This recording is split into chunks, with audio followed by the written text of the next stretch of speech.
कथा कहानी काव्य में आपका स्वागत है। हमारी आज की प्रस्तुति है कर्म योग। कर्म योग स्वामी विवेकानंद के द्वारा न्यूयॉर्क में दिए गए व्याख्यानों का संकलन है। गीता की वाणी का अनुकरण करते समय स्वामी विवेकानंद सबको संसार का वीरतापूर्वक सामना करने के लिए आहूत करते हैं। क्षुद्र से क्षुद्र मनुष्य भी कर्मयोगी हो महत्तम के सम्मान का अधिकारी हो सकता है। अपने अपने विकास का मार्ग सबके आगे खुला है। कर्मयोग की यही शिक्षा है कि मनुष्य उस पर चलकर अपनी पूर्णता का अनुभव कर सके। स्वामी विवेकानंद ने कर्मयोग को एक मानसिक अनुशासन की तरह वर्णित किया है, जो एक मनुष्य को अपने कर्तव्य संसार की सेवा में करने की अनुमति देता है, जिससे उसके प्रबोधन का रास्ता खुलता है। हमारा यह छोटा सा प्रयास है इस ज्ञान को आवाज देकर आप सब तक पहुंचाने का। कर्म योग, चौथा अध्याय, कर्तव्य।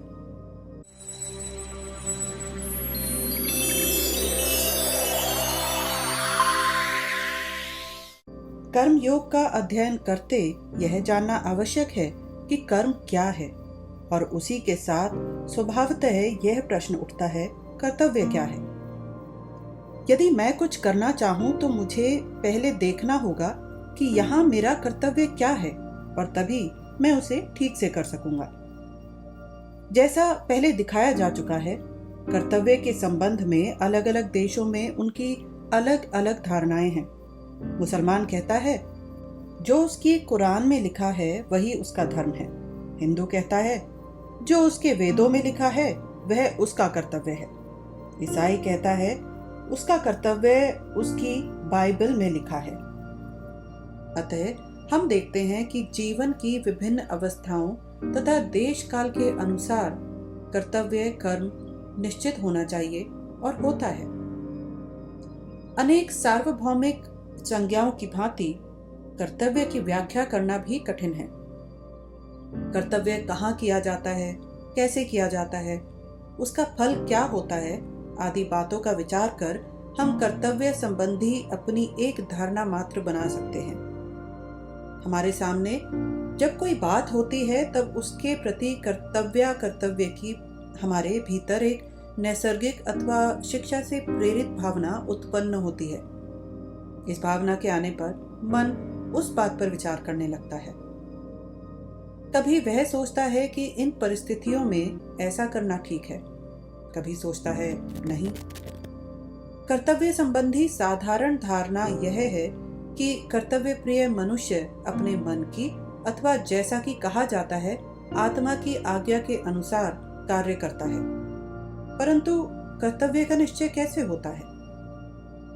यदि किसी ईसाई के सामने गोमांस का एक टुकड़ा हो और वह अपनी अथवा दूसरे की जीवन रक्षा के लिए उसका व्यवहार न करे, तो वह अवश्य अपनी ओर से एक कर्तव्यच्युति का बोध करेगा। परंतु यदि कोई हिंदू वह गोमांस का टुकड़ा स्वयं खा ले अथवा किसी दूसरे हिंदू को दे दे, तो उसे भी उतनी ही कर्तव्यच्युति का बोध होगा।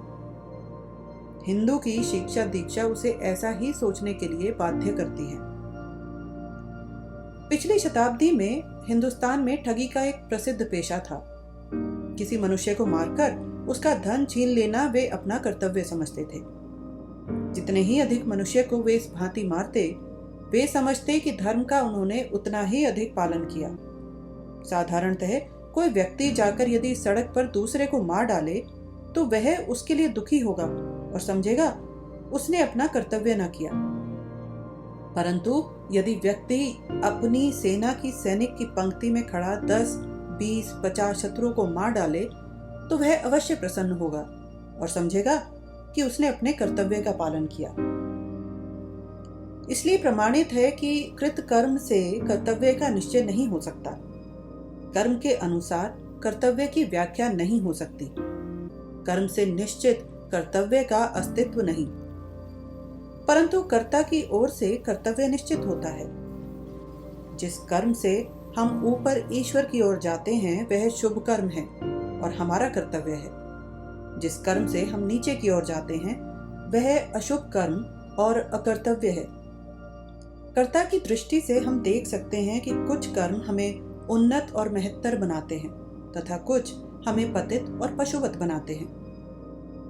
परंतु यह निश्चय से कहना कि किन कर्मों का सभी परिस्थितियों और दशाओं के मनुष्यों पर कैसा प्रभाव पड़ेगा संभव नहीं।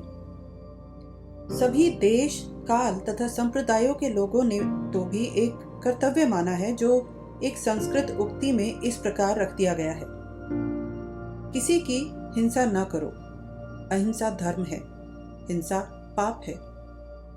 यह एक सार्वदेशिक कर्म निश्चित कर्तव्य की व्याख्या है जो हमें मिलती है। कर्ता की दृष्टि से कर्तव्य के बारे में हम नहीं कह सकते हैं कि जिस भाव से कोई काम किया जाता है वह उठाने वाला होता है, जिस भाव से अन्य काम किए जाते हैं वह गिराने वाला होता है, और बहुधा अपनी ही दृष्टि में। भगवत गीता में अनेक स्थलों पर जन्म और जीवन की श्रेणी के अनुसार धर्म की ओर इंगित किया गया है। जन्म और श्रेणी से मनुष्य की विभिन्न कर्मों के प्रति मानसिक और धार्मिक धारणाएं अधिकतर बंधती हैं। इसलिए हमारा धर्म है कि जिस समाज में हम उत्पन्न हुए हैं उसी के आदर्श और कर्मों का ध्यान रखते हुए जिनसे हम उन्नत हो सकें काम करें। परंतु इस बात का विशेष ध्यान रखना चाहिए कि सभी समाजों के एक से आदर्श और कर्म नहीं होते।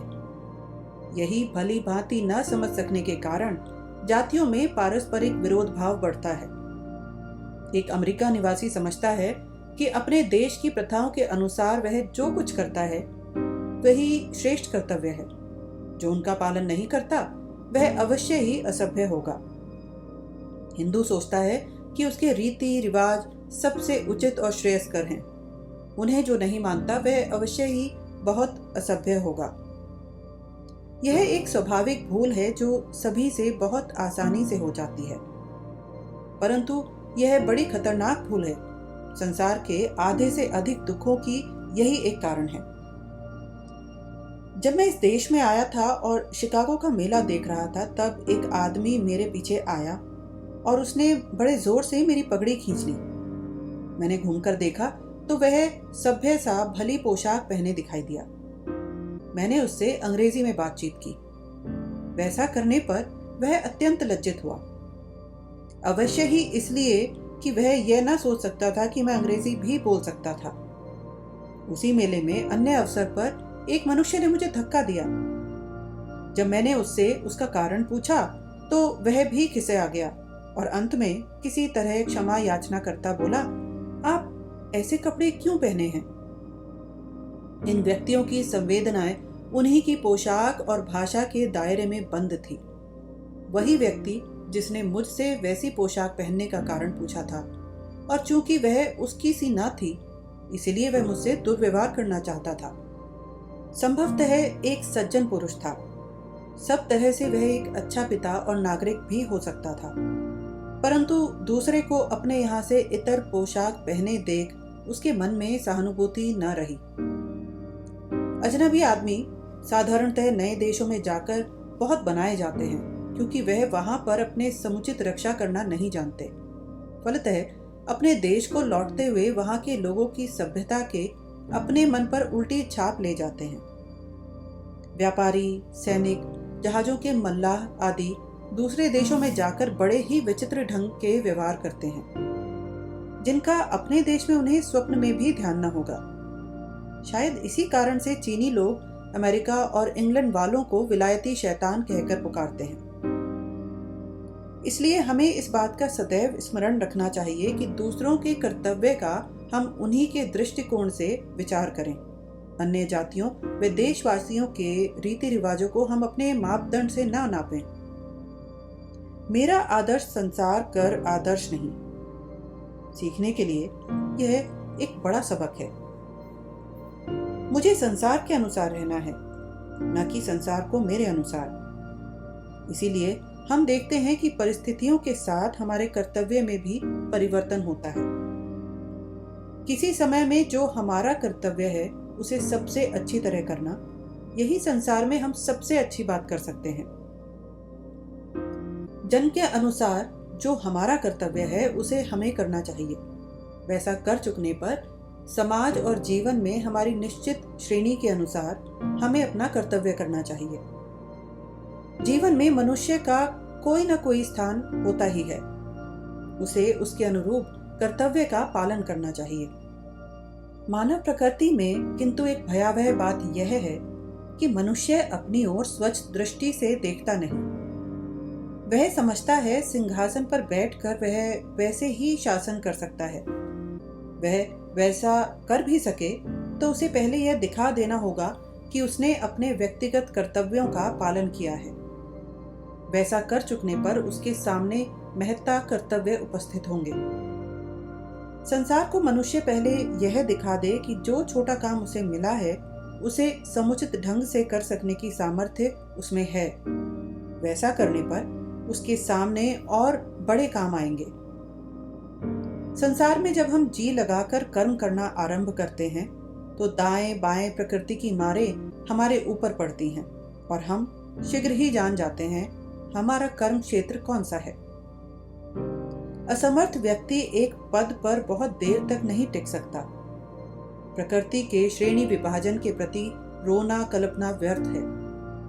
जो छोटा काम करता है वह उस कारण छोटा आदमी नहीं। किसी के कर्तव्य को देखकर उसकी बड़ाई छुटाई का अंदाजा न लगाना चाहिए। बड़ा छोटा वह जिस भाव से जिस ढंग से उन्हें करता है होता है।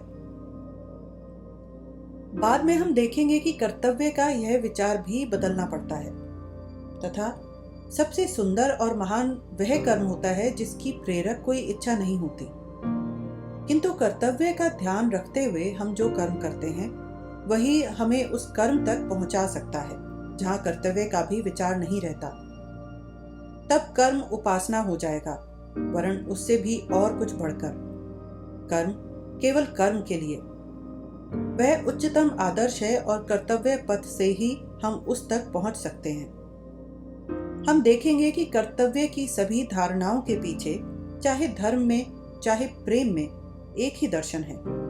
जैसा कि सभी योगों में यह लक्ष्य रखना कि स्थूल को घटाया जाए, जिससे सूक्ष्म जो कि हमारा वास्तविक स्वरूप है अपनी पूर्ण प्रभा में भासित हो।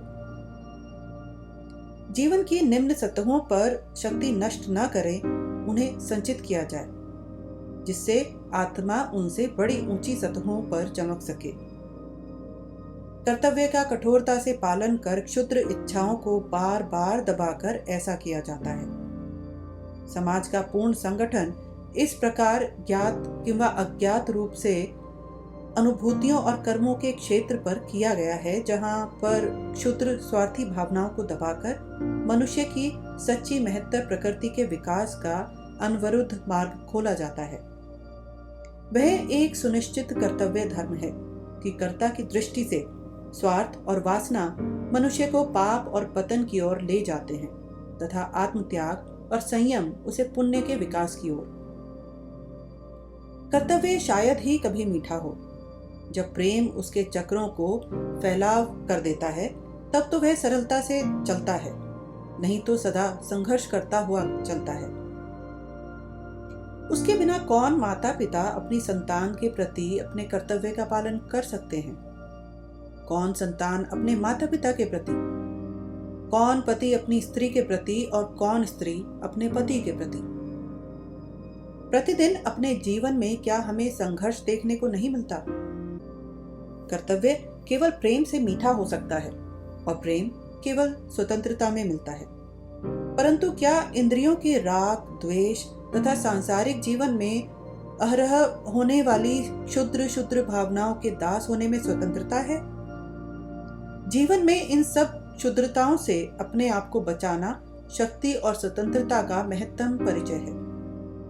स्त्रियां अपनी ही द्वेष और ईर्ष्या से भरी प्रकृति की दास हो बहुधा अपने पतियों को दोष दे सकती हैं तथा अपनी स्वतंत्रता की, जैसा कि वे समझती हैं, घोषणा कर सकती हैं, परंतु यह न जानते हुए कि इससे वे अपनी ही दासता सिद्ध कर रही हैं।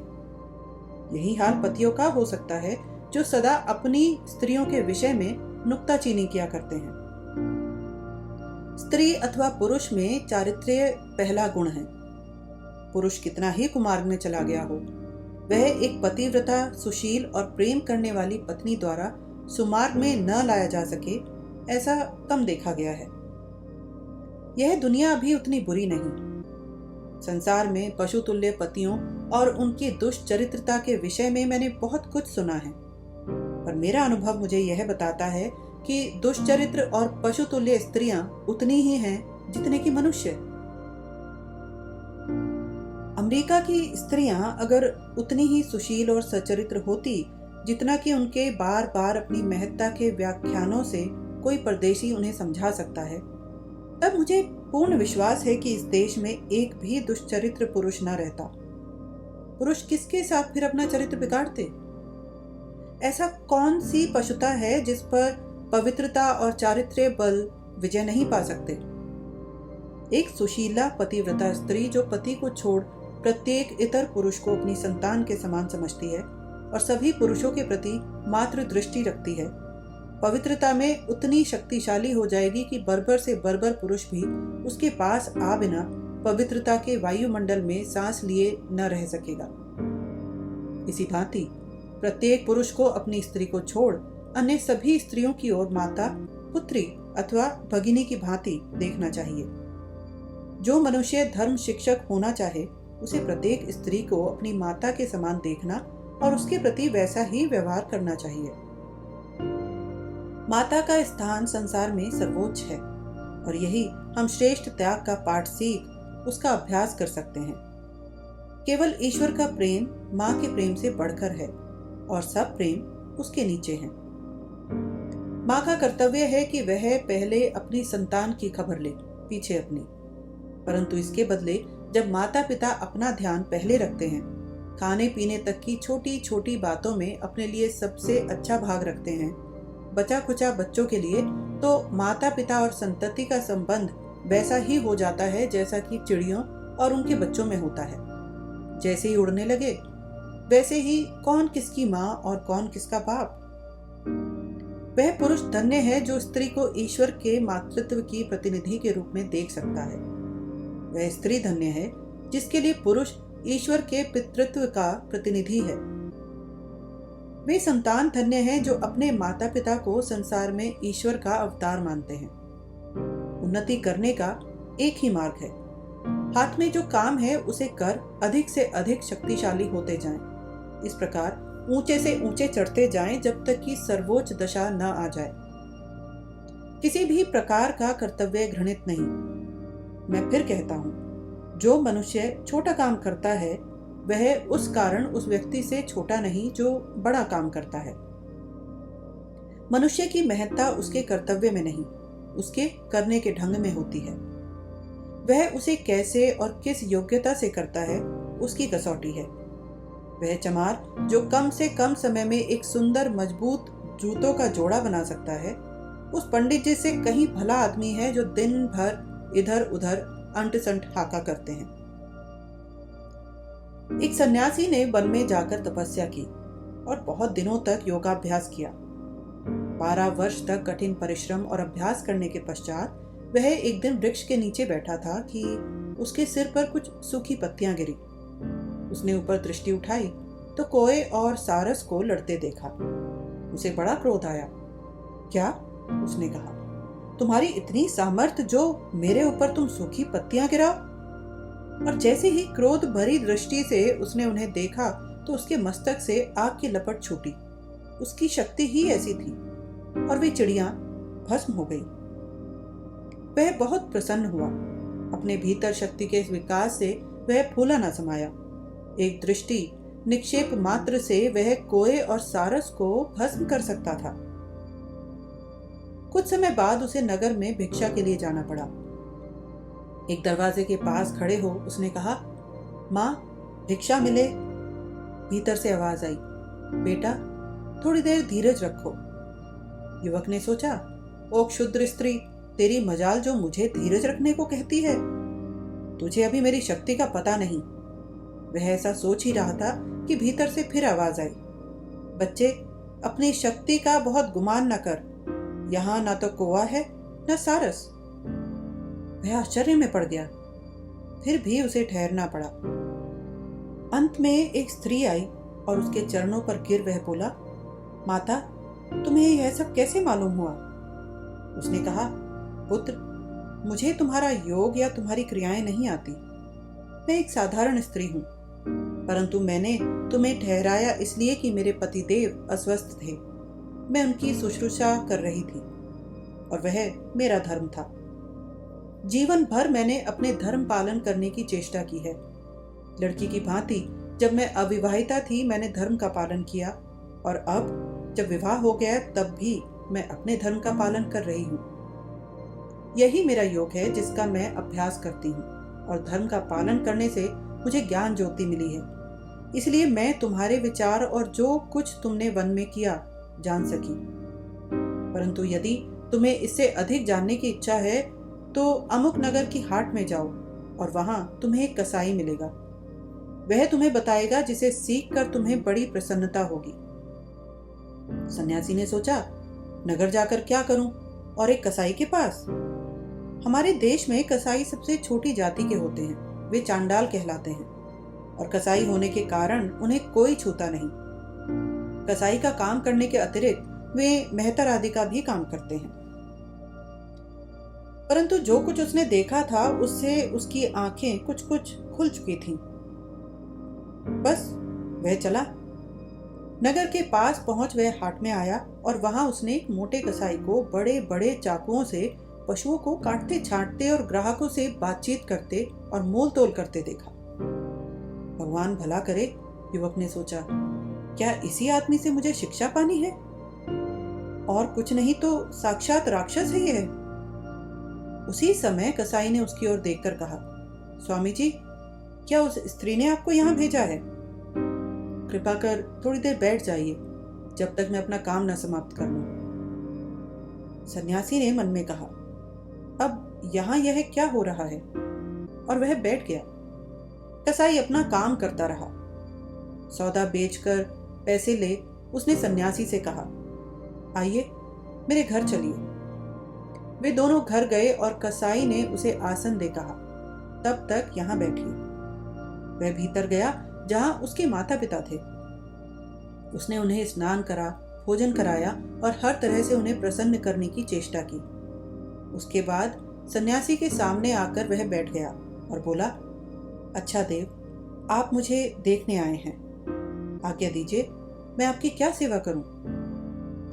तब सन्यासी ने उससे आत्मा और परमात्मा के विषय में कुछ प्रश्न किए, जिस पर कसाई ने एक व्याख्यान दिया, जो कि आज भी भारतवर्ष में व्याद गीता के नाम से प्रसिद्ध कृति है। वेदांत में, दर्शन में वह सर्वोच्च उड़ानों में से एक है। कृष्ण के व्याख्यान भगवत गीता के विषय में आपने सुना है। जब आप उसे पढ़ लें तो व्याद गीता पढ़ें। वेदांत का उसमें सार निचोड़ कर रखा है। जब कसाई कह चुका तो सन्यासी को बड़ा आश्चर्य हुआ। उसने कहा, आप यह शरीर क्यों धारण किए हैं? आप इतने ज्ञानी होते हुए भी चांडाल शरीर में हैं और ऐसा घृणित नीच कर्म करते हैं।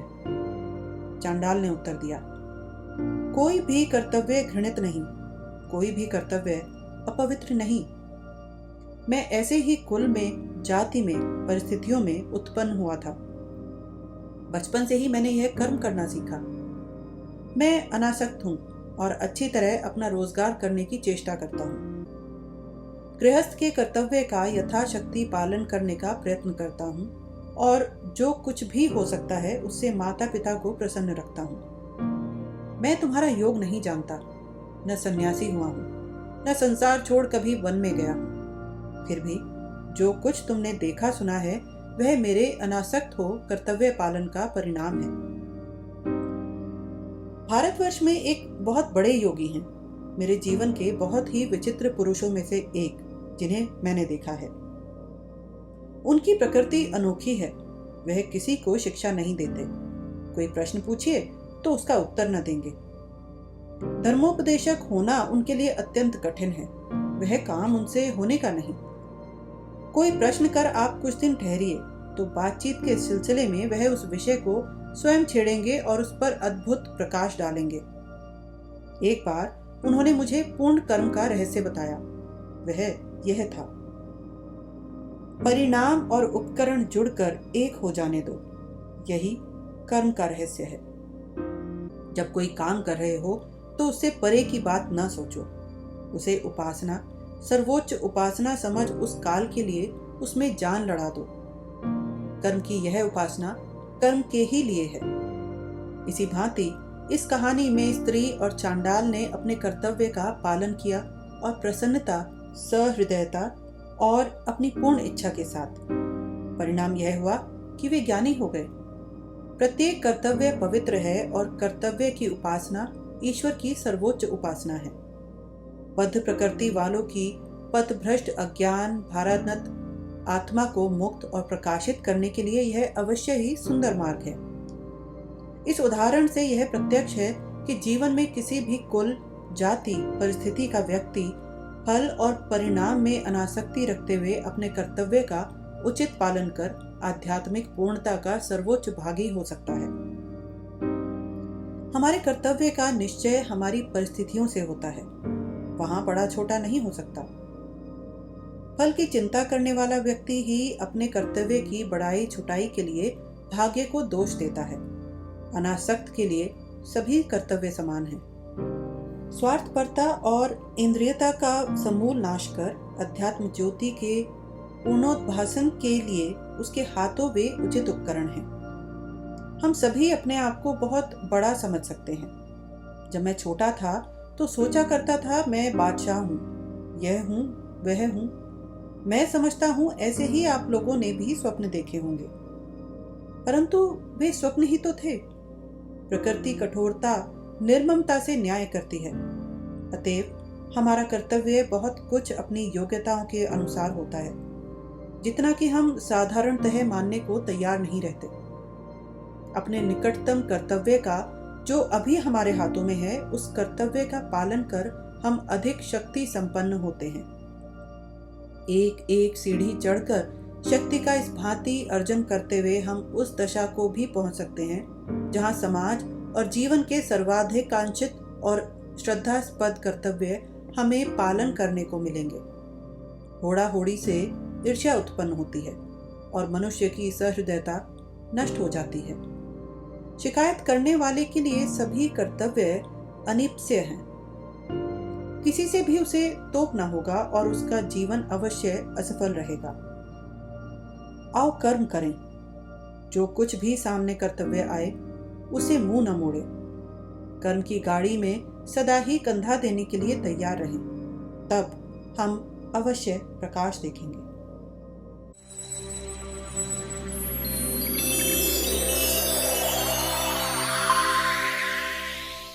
हमारे साथ बने रहने के लिए धन्यवाद। जल्दी ही फिर मिलते हैं एक नई प्रस्तुति के साथ।